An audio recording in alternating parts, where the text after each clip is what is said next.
ಶಾಂತಿಗಾಗಿ ನೀರು ಸುದ್ದಿಗೆ ಸ್ವಾಗತ. ನಾನು ಲಿಖಿತಾ ಪ್ರಜ್ವಲ್. ಕೆಲವೆಡೆ ಮಳೆ ಬರುತ್ತಿದೆ, ಹಲವೆಡೆ ನೀರಿಲ್ಲ ಎಂಬ ಕೂಗು. ಇದು ಅಕಾಲಿಕ ಮಳೆಯೋ, ನೀರು ಬರದ ಕಾಲದಲ್ಲಿ ಕೆಲವೆಡೆಗೆ ಸಕಾಲಿಕವಾಗಿ ಬಂದ ಮಳೆಯೋ ಎನ್ನುವುದು ಪ್ರಶ್ನಾರ್ಥಕವಾಗಿಯೇ ಇದೆ. ಮಾನವ ದೇಹವು 60% ಹೆಚ್ಚು ನೀರಿನಿಂದ ಆಗಿದೆ. ಆ ನೀರಿನ ಪ್ರಮಾಣವನ್ನು ಉಳಿಸಿಕೊಳ್ಳುವ ದೈಹಿಕ ಗಡಿಯಾರವನ್ನು ನಮ್ಮ ದೇಹವು ಹೊಂದಿದೆ. ಸೌತೆಕಾಯಿಯಲ್ಲಿ 96% ನೀರೇ ತುಂಬಿದೆ. ಹೀಗೆ ಒಂದೊಂದು ಜೀವಗಳಲ್ಲಿ ಒಂದೊಂದು ಪ್ರಮಾಣದಲ್ಲಿ ನೀರು ಇರುತ್ತದೆ. ದೇಹದಲ್ಲಿ ನೀರು ಬರ ಎಂದರೆ ಅದು ಸಾವು ಕರೆ ಎಂದು ಅರ್ಥ.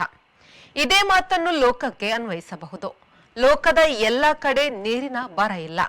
ಆದರೆ ನೀರಿಗೆ ತೊಂದರೆ ಇರುವ ಪ್ರದೇಶಗಳು ಜಗತ್ತಿನ ಉದ್ದಗಲಕ್ಕೂ ಸಾಕಷ್ಟಿವೆ. ನಮ್ಮ ದೇಹದಲ್ಲಿ ಕೂಡ ನೀರು ಒಂದೇ ಪ್ರಕಾರವಾಗಿ ಹಂಚಿಕೆಯಾಗಿಲ್ಲ. ಶ್ವಾಸಕೋಶಗಳಲ್ಲಿ 83% ನೀರಿದೆ. ನಮ್ಮ ಮೂತ್ರಪಿಂಡ, ಕಿಡ್ನಿಗಳು 79% ನೀರನ್ನು ಹೊಂದಿದೆ. ನಮ್ಮ ಮಿದುಳು ಮತ್ತು ಹೃದಯದಲ್ಲಿ 73% ನೀರು ಇದ್ದೇ ಇರುತ್ತದೆ. ನಮ್ಮ ಚರ್ಮವು 64% ನೀರನ್ನು ಹಿಡಿದುಕೊಂಡಿದೆ. ನಮ್ಮ ಎಲುಬುಗಳಲ್ಲಿ ಕೂಡ 31% ನೀರಿದೆ. ಇದೇ ರೀತಿ ಜಗತ್ತಿನ ಕೆಲವೆಡೆ ಬಳಾಲ ನೀರು ಇದ್ದರೆ ಕೆಲವೆಡೆ ಕಡಿಮೆ ನೀರು ಇರುತ್ತದೆ. ಮತ್ತೆ ಕೆಲವೆಡೆ ನೀರೇ ಇರುವುದಿಲ್ಲ. ಇದು ಜಾಗತಿಕವಾಗಿ ವಿದ್ಯಮಾನ. ಒಂದು ನಗರವನ್ನು ತೆಗೆದುಕೊಂಡಾಗಲೂ ಈ ಸಮಸ್ಯೆ ಇರುತ್ತದೆ. ಬೆಂಗಳೂರಿನ ಕೆಲವೆಡೆ ನೀರಿಗೆ ಯಾವುದೇ ತೊಂದರೆ ಇಲ್ಲ. ಆದರೆ ಕೆಲವು ಕಡೆ ಸದಾ ನೀರಿಗೆ ಬರ. ಬಾಂಡದ ನೀರೇ ಗತಿ. ನೀರು ಇಂದು ಜಾಗತಿಕವಾಗಿ ವ್ಯಾಪಾರದ ವಸ್ತಾಗಿದೆ. ಕೆಲವರು ಬಾಟಲಿ ನೀರಿಗಾಗಿ ಮುಲಾಜಿಲ್ಲದೆ ಹಣ ವ್ಯಯಿಸುತ್ತಿರುತ್ತಾರೆ. ಆದರೆ ಜನಸಾಮಾನ್ಯನಿಗೆ ಇವೆಲ್ಲ ಸಾಧ್ಯವಾಗುವುದಿಲ್ಲ. ಹಿಂದೆ ಹರಿಯುವ ನೀರೇ ಗತಿಯಾಗಿತ್ತು. ಹಾಗಾಗಿ ಬೇರೆ ದಾರಿ ಇಲ್ಲದೆ ಹಾರುವರು ಹರಿಯುವ ನೀರಿಗೆ ಶಾಸ್ತ್ರವಿಲ್ಲ ಎಂದು ಬಳಸಿಕೊಂಡ್ರು. ಎಲ್ಲ ಊರಲ್ಲೂ ನೀರು ಹರಿಯುವುದಿಲ್ಲವಲ್ಲ. ಕೆರೆ ನೀರೇ ಗತಿ ಎಂದಾಗ ಮೇಲುಜಾತಿಯವರು ಕೆಳಜಾತಿಯವರನ್ನು ಕೆರೆ ಮುಟ್ಟದಂತೆ ತಮ್ಮದೇ ನಿಯಮ ಮಾಡಿಕೊಂಡು ಕೆರೆ ಸೋಸಿಕೊಂಡ್ರು. ಅಂಬೇಡ್ಕರ್ ಅವರು ದಲಿತರಿಗೂ ನೀರಿನ ಹಕ್ಕು ಎಂದು ಮಹಾಡ್ ಕೆರೆಯ ನೀರಿನ ಮೇಲೆ ಹಕ್ಕೊತ್ತಾಯ ಎಂದು ದೊಡ್ಡ ಚಳುವಳಿಯನ್ನೇ ಮಾಡಿದ್ರು. ನೀರು ಬಾವಿಯಲ್ಲಿ ಇಣುಕಿ ನೋಡತೊಡಗಿದ್ರು. ಆಗಲೂ ಕೆಲವರು ತಮ್ಮ ಬಾವಿ ಬೇರೆಯವರು ಮುಟ್ಟುವಂತಿಲ್ಲ ಎಂದು ಮಾಡಿಕೊಂಡ್ರು. ಕೆಲವರು ಗಂಟೆಗಟ್ಟಲೆ ಕಾದರೆ ಒಂದು ಕೂಡ ನೀರು ಸೇದಿ ದೂರದಿಂದ ಎರೆಯುವ ಮಹಾ ದಯಾಶಾಲಿಗಳು ಭಾರತದಲ್ಲಿ ಇದ್ರು. ಜನರಿಗೆ ನೀರು ದಾನ ಮಾಡುವುದಕ್ಕೆ ಮೊದಲು ಇಲ್ಲಿ ಕೆಲವರು ಜಾನುವಾರು, ತೊಟ್ಟಿ, ಹಕ್ಕಿ ನೀರಿನ ತಟ್ಟೆ ಇತ್ಯಾದಿ ಮಾಡಿದ್ರು. ನೀರಿಲ್ಲದೆ ಯಾವ ಜೀವ ಜಂತುಗಳು ಕೂಡ ಬದುಕುವುದು ಸಾಧ್ಯವಿಲ್ಲ. ಹಾಗಾಗಿ ಪ್ರಪಂಚ ನೀರಿನ ದಿನ ಆಚರಿಸಲಾಗುತ್ತದೆ. ಆ ಮೂಲಕ ನೀರುಳಿಸು, ಸರಿಯಾಗಿ ಬಳಸು ಎನ್ನುವ ಅರಿವನ್ನು ಹರಡಲಾಗುತ್ತದೆ. ಹಿಂದೆ ನಗರಗಳಲ್ಲಿ ಸಾರ್ವಜನಿಕ ನಲ್ಲಿಗಳು ಇದ್ವು. ಇಂದು ಅವೆಲ್ಲ ಬಂದ್. ಏನಿದ್ದರೂ ಕೊಳಾಯಿ ಬಳಸು, ಬಿಲ್ ಭರಿಸು. ನಗರಗಳಲ್ಲಿ ನೀರು ಮಾರಾಟ ಇಲ್ಲವೇ ಪೂರೈಕೆ ಕೂಡ ಒಂದು ವ್ಯವಹಾರವೇ ಆಗಿದೆ.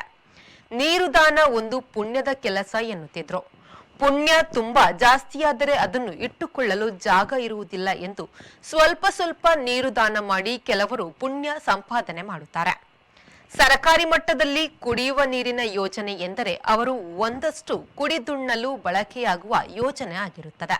ಮಾಹೆಗೆ ಹೋದರೆ, ಗೋವಾಕ್ಕೆ ಹೋದರೆ, ಇಲ್ಲವೇ ಅಂತ ಮುಕ್ತ ತಾಣಗಳಿಗೆ ಹೋದರೆ ಕೆಲವರು ನೀರಿನ ಬದಲು ಮದ್ಯದಿಂದಲೇ ಹೊಟ್ಟೆ ತುಂಬಿಸಿಕೊಳ್ಳುತ್ತಾರೆ ಎನ್ನುವುದು ಕೆಲವರು ಹೇಳುವ ವಿನೋದವಾದರೂ ಸುಳ್ಳಂತೂ ಅಲ್ಲವೇ ಅಲ್ಲ. ತಲಸೇರಿಯಿಂದ ಮಾಹೆಗೆ ಸಂಜೆ ಹೆಚ್ಚುವರಿ ಬಸ್ಸು ಯಾಕೆ ಓಡುತ್ತದೆ ಎನ್ನುವುದು ಮಾಹೆಯ ಸಾಲು ಮದ್ಯದಂಗಡಿಗಳವರಿಗೆ ಗೊತ್ತು. ಮದ್ಯವಾದರೂ ಸರಿ, ಹಾಲಾದರೂ ಸರಿ, ಅದಕ್ಕೆ ನೀರು ಬೆರೆಸದಿದ್ದರೆ ನಮ್ಮ ಜನರಿಗೆ ಸಮಾಧಾನ ಆಗುವುದಿಲ್ಲ. ಅದಕ್ಕೆ ವಿಜ್ಞಾನ ಬೇರೆ. ಗಟ್ಟಿ ಹಾಲು ಕುಡಿಯುವುದು ಆರೋಗ್ಯಕರವಲ್ಲ. ನೀರು ಹಾಲು ಕುಡಿಯಿರಿ, ಆರೋಗ್ಯದಿಂದ 100 ಕಾಲ ಬಾಳಿರಿ ಎಂದು ಹೇಳುತ್ತದೆ. ನೀರಿನ ದುರ್ಬಳಕೆ ಹೆಚ್ಚು ನೀರು ಇರುವಲ್ಲಿ ಇದ್ದರೆ ನೀರಿನ ಸದ್ಬಳಕೆ ಕೆಲವರಲ್ಲಿ ಮಾತ್ರ ಇದೆ. ಯಾವ ಬಳಕೆಗೂ ನೀರಿಲ್ಲವಲ್ಲ ಎನ್ನುವುದು ಕೆಲವರ ಅಳಲು. ಲೋಕದ ಜನಸಂಖ್ಯೆಯು 900 ಕೋಟಿಯತ್ತ ಸಾಗಿದೆ. ಅದರಲ್ಲೂ ಅಷ್ಟೇ ಕೆಲವು ದೇಶಗಳಲ್ಲಿ ಜನಸಂಖ್ಯೆ ಕುಸಿತ. ಭಾರತದಂಥ ದೇಶಗಳಲ್ಲಿ ಜನಸಂಖ್ಯಾ ಸ್ಫೋಟ. ಕೆಲವೊಮ್ಮೆ ಮೋಡ ಸ್ಫೋಟವಾಗಿ ಭಾರಿ ಮಳೆ ಕೆಲವೆಡೆ ಬರುತ್ತಾದರೂ ಜಗತ್ತಿಡೀ ಜಲ ಉಕ್ಕುವುದು ಎಲ್ಲೂ ಕಾಣದು. ಎಸ್ಕಿಮೋ ಜನರು, ತಂಡ್ರಾ ಪ್ರದೇಶದ ಜನರು ಮಂಜುಗಡ್ಡೆಯನ್ನೇ ಬಿಸಿ ಮಾಡಿ ಅಡುಗೆ ಮಾಡುತ್ತಾರೆ. ಎಸ್ಕಿಮೋಗಳು ಮಂಜುಗಡ್ಡೆಯ ಇಟ್ಟಿಗೆಯಿಂದಲೇ ಈಗ್ಲೂ ಎನ್ನುವ ಗೂಡು ಮನೆ ನಿರ್ಮಿಸಿಕೊಳ್ಳುತ್ತಾರೆ.